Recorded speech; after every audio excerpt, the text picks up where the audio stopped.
Hello friends, Dr. Ken Bird here.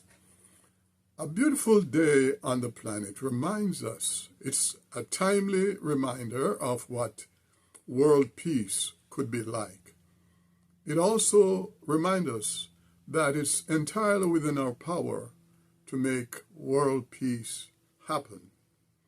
We have existed so far in relative peace between major conflicts over the centuries.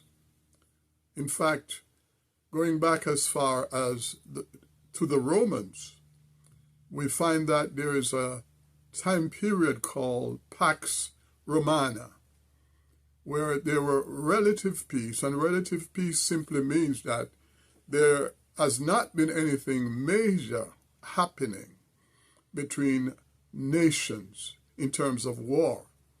And that was a period, Pax Romana, when there was no major world upheavals or chaos, wars and bloodsheds, but a relative peace, even though there were conflicts locally and internal issues to resolve politically and otherwise.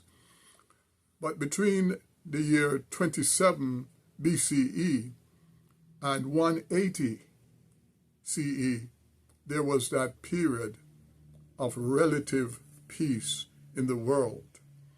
We can also note the period called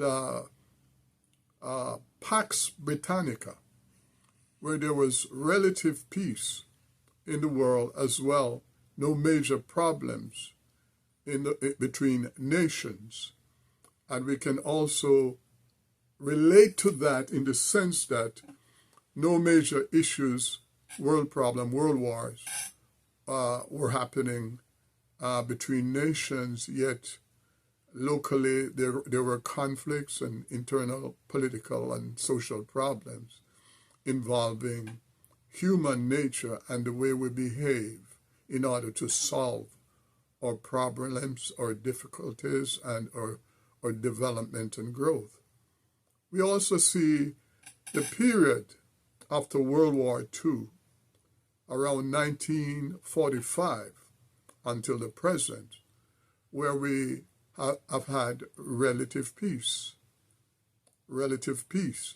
Nowadays, we think back on the tumultuous times during World War I and World War II.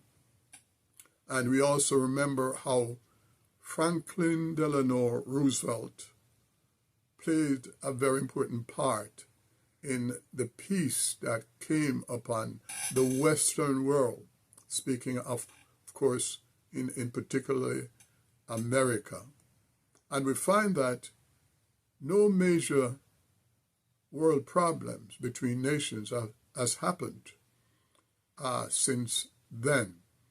So we look to understand what would be the catalyst for another conflict that involves the major nations of the world.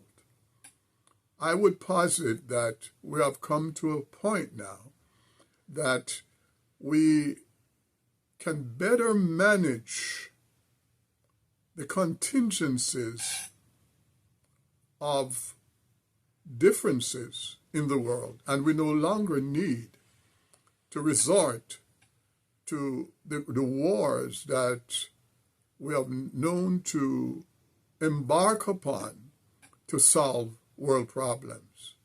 We have become smarter, we have become more knowledgeable of life, and the only problems we can see is recklessness that may cause any conflict between major nations. And we have to guard against that.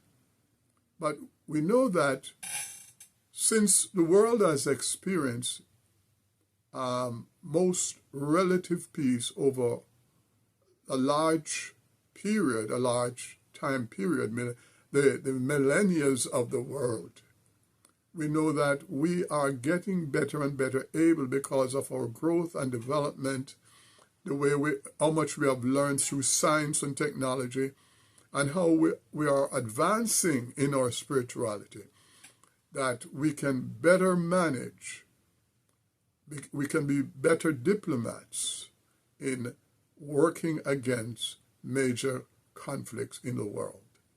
And so it is a hopeful thing, and it is an awakening to know that the next possible era we will come to is an era where there is greater peace, not only to look forward to, but to experience.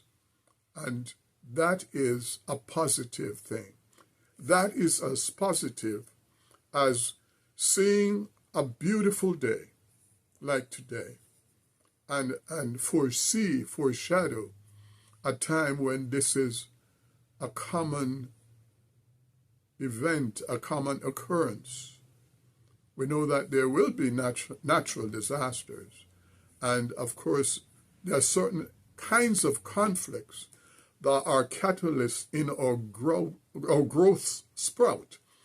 There are certain conflicts that help us grow from one stage to the next stage. And that some kind of competition are positive in order for us to achieve our potential. And I often speak of our incredible potential. So we give thanks for a great day and a beautiful day, even as today. And knowing fully well that it foreshadows a time when all peoples will come together as one and not be self-absorbed to think that the only way to solve our problems is to look out for the self and not for the group, the entire humanity. So enjoy the day, and until next time, Dr. Ken Bird here speaking to you, and hope that you will like this channel if you benefit from these tips and talks, and subscribe for more. So until next time, bye for now.